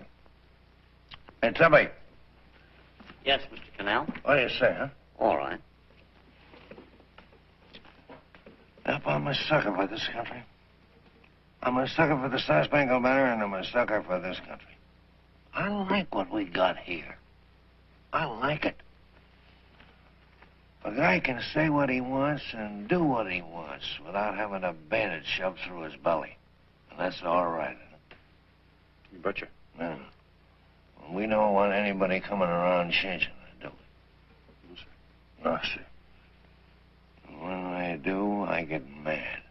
I get boiling mad. Right now, John, I'm sizzling. I get mad for a lot of other guys besides myself.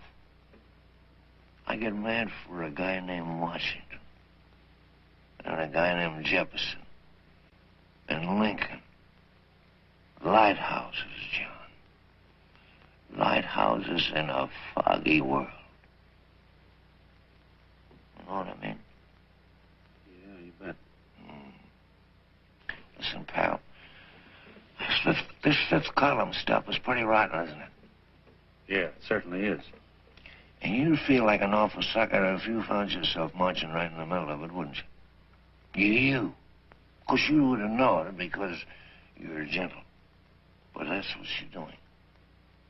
You're mixed up with a skunk, my boy. A no-good, dangerous skunk. So you're not talking about Mr. Norton, are you? I'm not talking about his grandfather's pet poodle. You must be wrong, Mr. Connell. 'Cause he's been marvelous about the John Doe clubs. Yeah? Say, you're as sold on this John Doe idea, aren't you? Sure. Sure. I don't blame you. So am I. It's a beautiful miracle. A miracle that can only happen right here in the good old USA. And I think it's terrific. What do you think of that? Me, hard-boiled Connell, and I think it's plenty terrific. All right. Now, supposing a certain unmentionable worm whose initials are DB was trying to use that to shove his way into the White House so he could put the screws on, so he could turn out the lights in those lighthouses. What would you say about that, huh? Nobody's going to do that, Mr. Connell. They can't use the John Doe clubs for politics. That's the main idea. Is that so? Then what's a big political boss like Hammer doing in town? And a labor leader like Bennett? And a lot of other big shots are up at DB's house right now. Wolves, John. Wolves. Waiting to cut up the John Does. Wait till you get a gander at the speech you're going to make tonight. You're all wet. Miss Mitchell writes those speeches. Nobody can make her write that kind of stuff. They can't, huh? Who do you think writes them? My Aunt Emma? I know she writes them. And gets a big bonus for doing them, too. A mink coat and a diamond bracelet. Don't write them. Why, that gold-grabbing dame would double-cross her own mother for a handful of Chinese yams. Shut up. If you weren't drunk, I'd... Hey, boss. Here's the speech, boss. Hey. Go on and read it, John, and then start sucking. Hey, wait a minute, Mr. Doe. Tubby? Yes? Better bring me a glass of milk. I'm smoking too much. Yes, Charlie? Got everything all set? Fine. John Doe been taken care of? Good. How many people do you think will be there? 15,000? Oh, my, that's fine. Now, listen, Charlie. As soon as John Doe stops talking about me, I want you to start that demonstration. And make it a big one, you understand? Don't worry about that, DB. My boys are there. They'll take care of it. What? Yes, I'll be there 15 minutes after I get your call. Why, Mr. Doe. Where are they? In the dining room, sir.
Well, gentlemen, I think we're about ready to throw that great big bombshell. Yeah, well, it's about time. Even a conservative estimate shows that we can count on anywhere between 10 and 20 million John Doe votes. Now, add to that the labor vote that Mr. Bennett will throw in, the votes controlled by Mr. Hammett and the rest of you gentlemen in your own territories, and nothing can stop us. As I said before, I'm with you, providing you can guarantee the John Doe vote. Don't worry about that. You can count on me on one condition. Little Bennett's got to be taken care of. Didn't I tell you that everybody in this room would be taken care of? My agreement with you gentlemen stands. I'm with you, D.B., but I still think it's a very daring thing we're attempting. These are daring times, Mr. Barrington. We're coming to a new order of things. There's too much talk been going on in this country. Too many concessions have been made. What the American people need is an iron hand. You're right. That's true. You're quite right, D.B. Discipline. Right. And now, may I offer a little toast to Miss Ann Mitchell, the brilliant and beautiful lady who is responsible for all this. Miss Mitchell. Mr. Norton, I'd like to talk to you alone for a minute. Oh, Miss Mitchell has something to say to us. Let's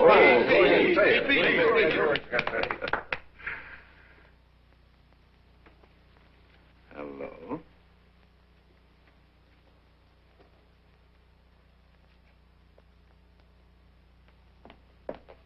John, I'm so glad to see you. I was terribly worried. Did you write this? Yes, I did, John, but I had no idea what was going on. You didn't? No. That's a swell bracelet you're wearing. John, why aren't you at the convention?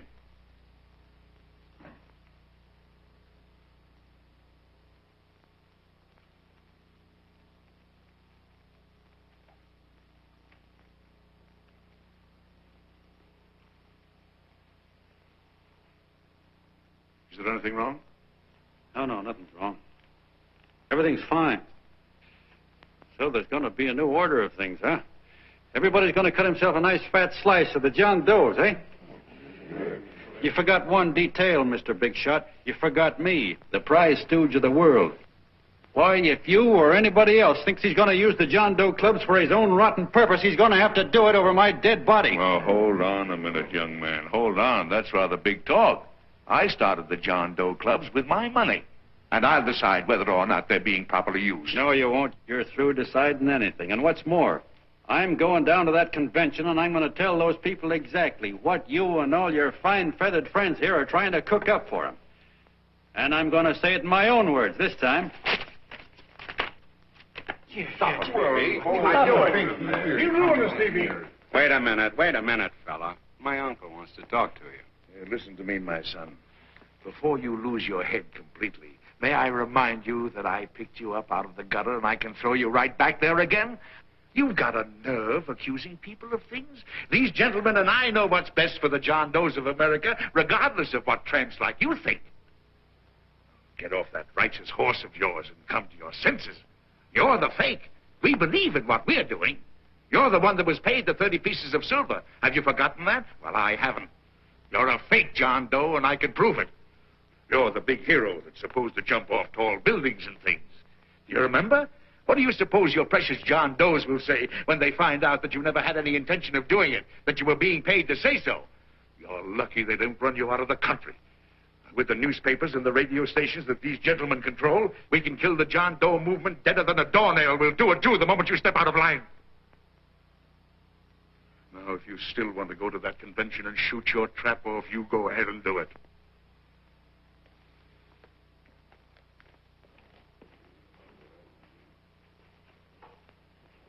You mean to tell me you try to kill the John Doe movement if you can't use it to get what you want? You bet your bottom dollar we would.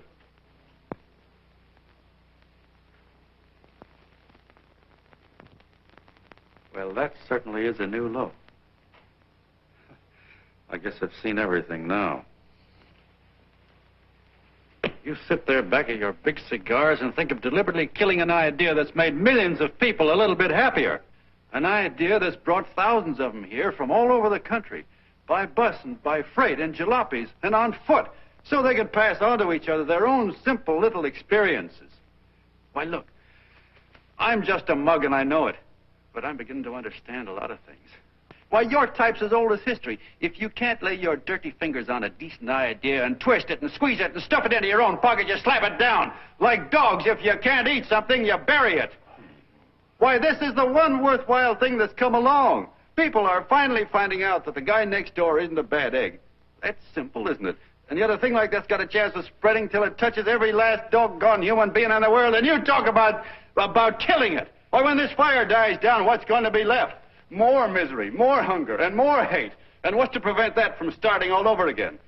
Nobody knows the answer to that one, and certainly not you with those slimy, bollocked-up theories you got. The John Doe idea may be the answer, though. It may be the one thing capable of saving this cockeyed world, yet you sit back there on your fat hulks and tell me you'll kill it if you can't use it. Well, you go ahead and try. You couldn't do it in a million years with all your radio stations and all your power, because it's bigger than whether I'm a fake. It's bigger than your ambitions, and it's bigger than all the bracelets and fur coats in the world. You bet it is, John. And that's exactly what I'm going down there to tell those people.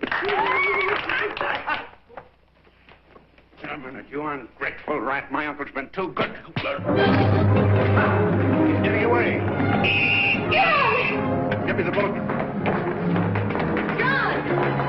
I've always told you, D.B., you're playing with dynamite. Which way? All right, now, Bill, get away. Before he gets through tonight, he'll ruin us all. Now, stop and cold. Don't worry, I've been ready for this. John! Oh, John, please listen to me. Please, I can explain everything, John. I didn't know what they were going to do. Let me go with you, John. John, please. Go ahead, driver. Full park. Explain it to you, John. Please let me go with you. Please. John! Mr. Martin wants to see you. Listen to me, Mayor Lovett. You do as I say.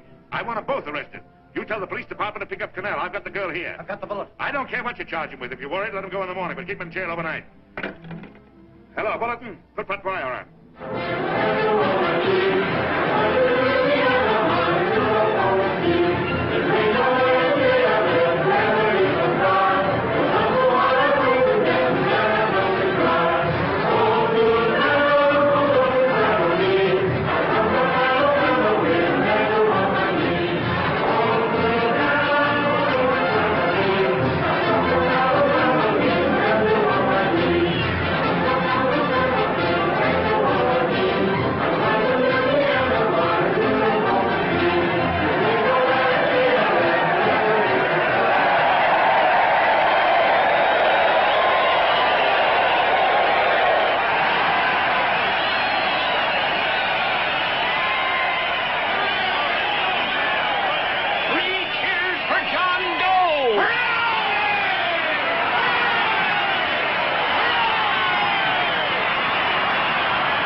Ladies and gentlemen, let us have a moment of silent prayer for the John Does all over the world, many of whom are homeless and hungry.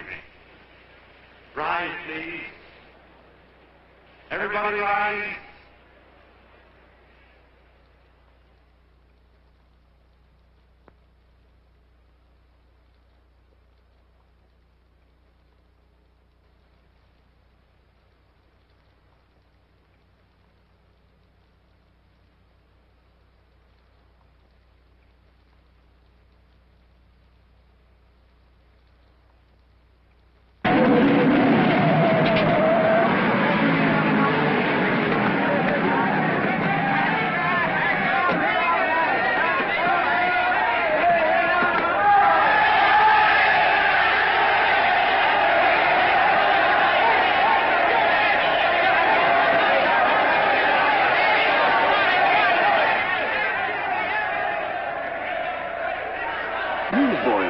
hundreds of yelling newsboys are swarming into the park like locusts. They're yelling John Doe to fake.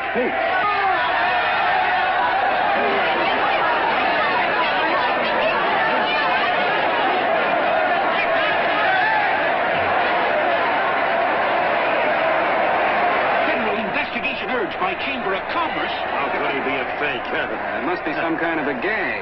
Or what? A gag. A gag.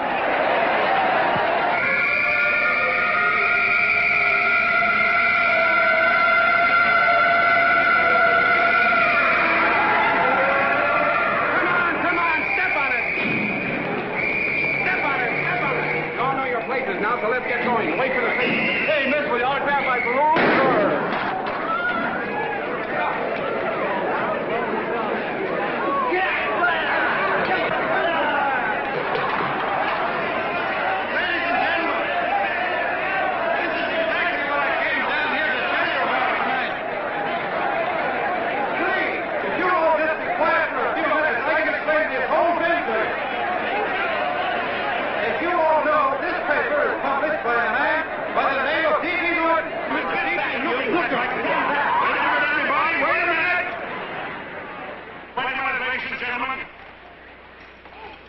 My name is D.B. Norton. You all know me.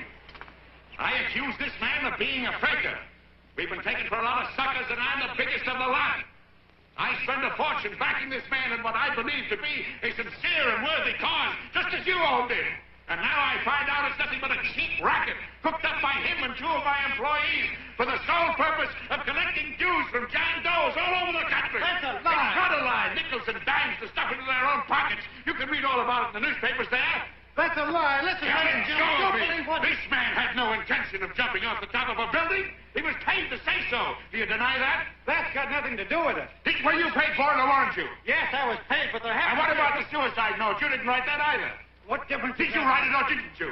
No, I didn't write it. Now, you bet your life you didn't. You look in your papers, ladies and gentlemen, and you'll find Miss Mitchell signing confession that she was the one who wrote it. Listen, folks, it's a fact that I didn't write the letter. There, you see, he admits it. You're a fake, John Doe. For what you have done to all these good people, they ought to run you out of the country. And I hope they do it.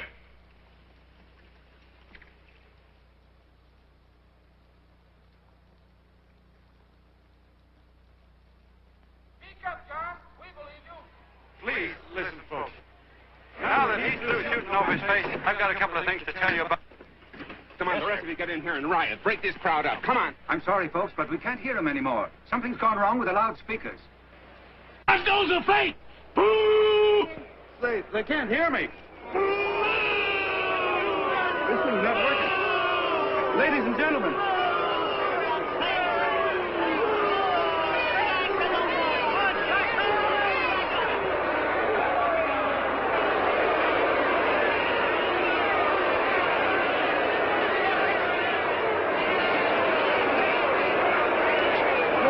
This thing's bigger than whether I'm a fake. Look, Bert, you believe me, don't you? Sure. I believe you. Walking my legs off, digging up 5,000 signatures for a phony. Well, there you are, Mr. Doe. 5,000 names asking you not to jump off any roof. It makes no difference, Bert. The idea's still good. We don't have to give up our club. Yeah, well, you can have it. They're starting to throw things. Somebody's going to get hurt. I'm afraid it'll be John Doe. Listen to that mob. I'm gonna go to him. All right, lady. Can't let you off. Let me go. I want to go to him. Oh, please. Please let me go. They're crucifying him. I can help him. Sorry, sister. We got orders to hold. Orders from who? Can't you see it's a framer? Oh, Mother, they won't let me go. They won't let me go. Listen, folks. You gotta listen to me, everybody. Back to the jungle, you hobo! Just another racket! Stick to your clubs! We've been fed baloney so long we're getting used to it.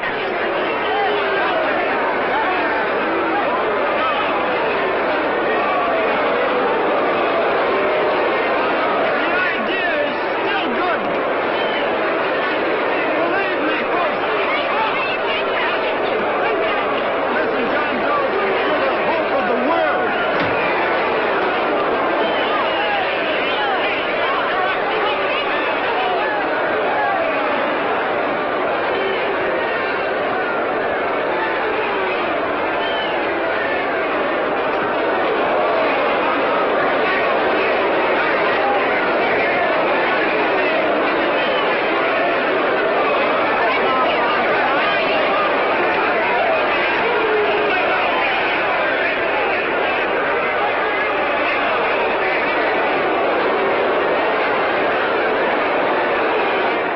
carefully managed to get him out of the park. So if that boy isn't hurt, it'll be a miracle.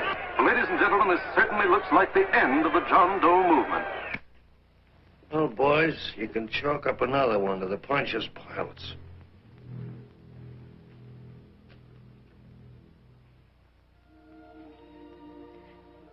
I should have been there.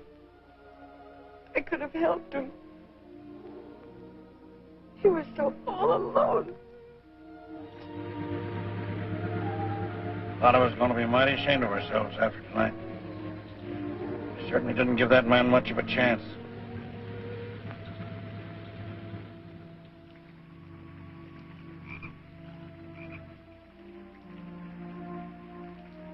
Have some more coffee, Long John? No thanks, Carl.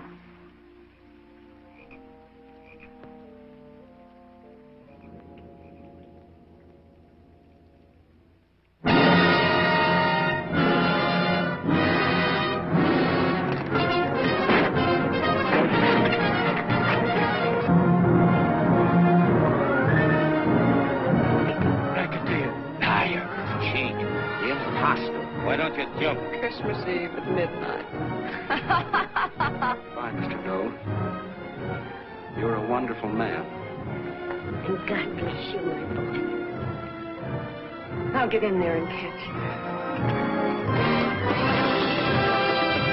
You're a fake John Doe, and I can prove it. You're the big hero who's supposed to jump off tall buildings and things. You remember? What do you suppose your precious John Does will say when they find out that you never had any intention of doing it, that you were being paid to say so? Christmas Eve at midnight.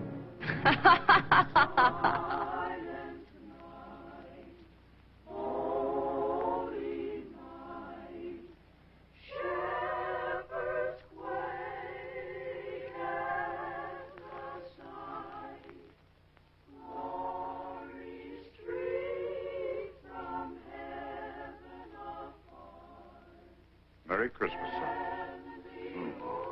Merry Christmas.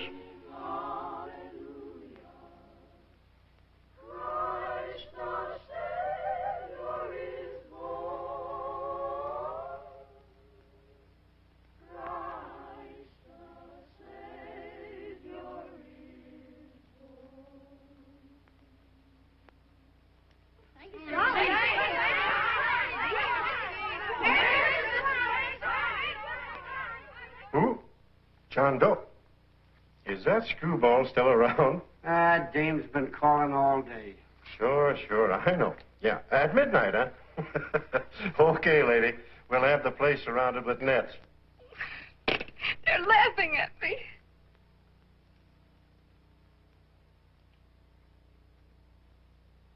You're a sick girl, Anne. You better take it easy. Whom are you calling now? You called that number not 10 minutes ago. Hello, Mr. Connell. Have you seen him yet? Now, listen, Ann. He can't possibly get in without our seeing him. I'm watching the side door, and the colonel's out front, so stop worrying. Oh. Thank you.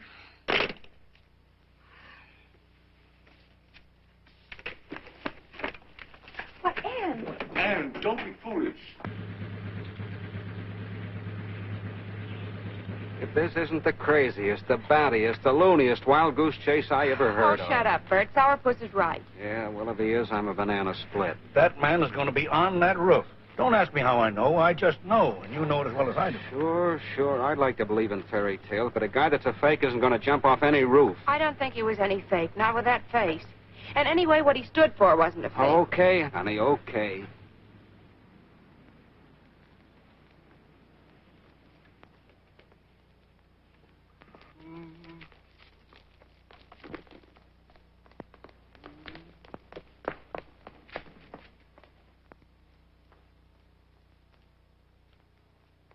Elevators ain't running.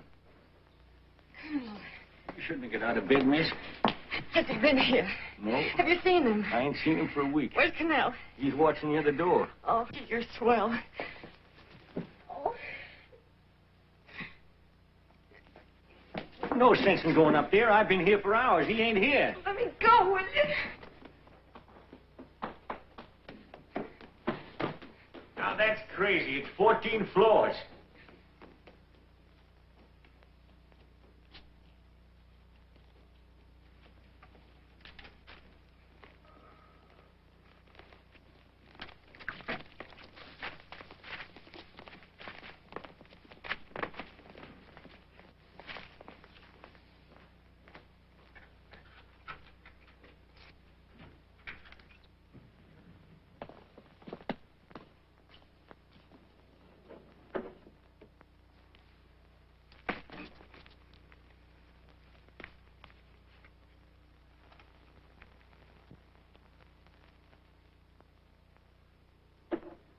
far as the elevator goes. We got to walk up to the tower.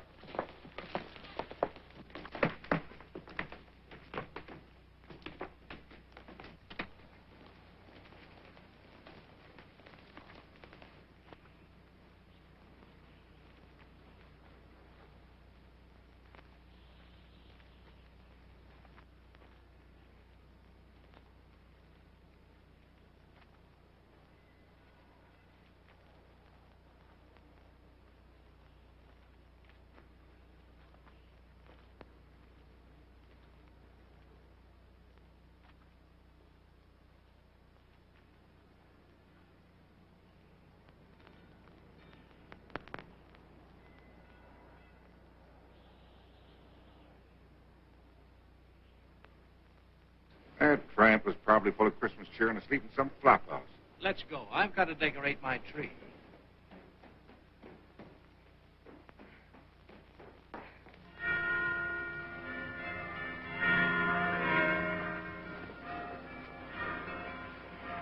Well, I give up. I don't know what gave us the idea that we'd attempt anything like this. I guess you're right. I'm afraid the joke's on us. Let's go. I hope nobody finds out we've been here.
I wouldn't do that if I were you, John.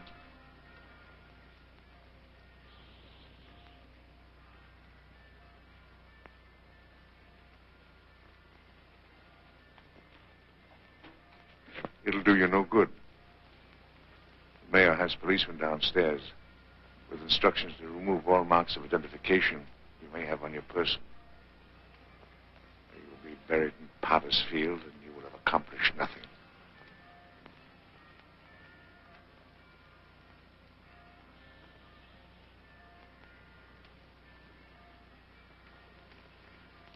I've taken care of that. I've already mailed a copy of this letter to Mr. Connell. John, why don't you forget this foolishness? Stop right where you are, Mr. Norton, if you don't want to go overboard with me.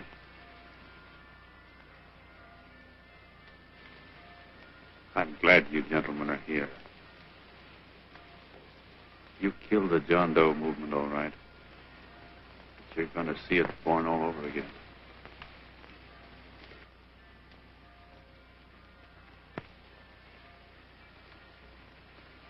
Now, take a good look, Mr. Norton. John!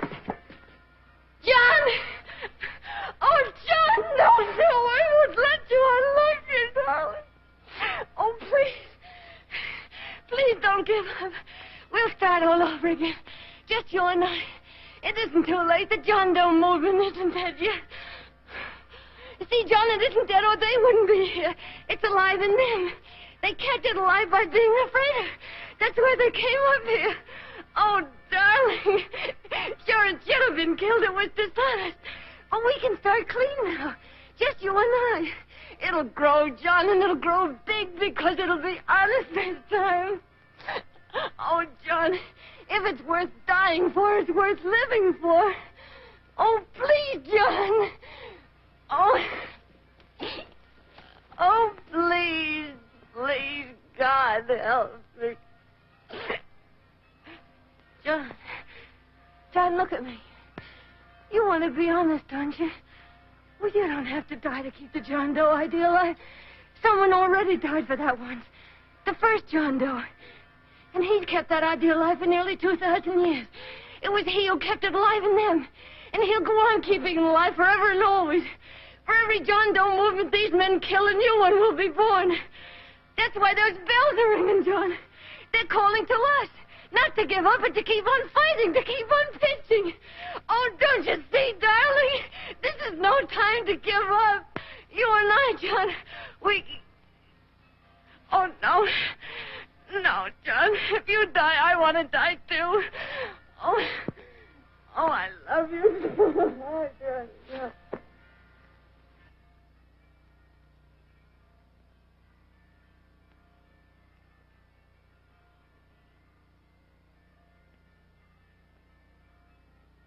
Mr. Doe, you don't have to. We're with you, Mr. Doe. We just lost our heads and acted like a mob. What Bert's trying to say is that we need you, Mr. Doe.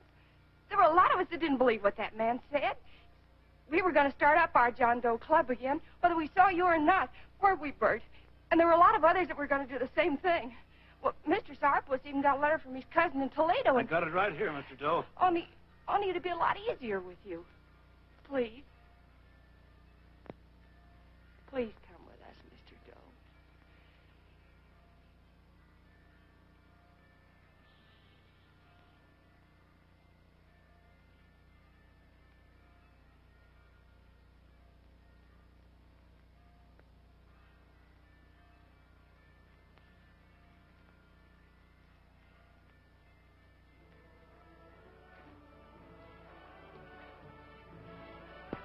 Long John. Mr. Doe. Here, we'll help you with her. She'll be all right. Mr. Doe, take her right down to the car. And right up. Look, we got a car right down to where it's nice. They are, Norton, the people. Try and lick that.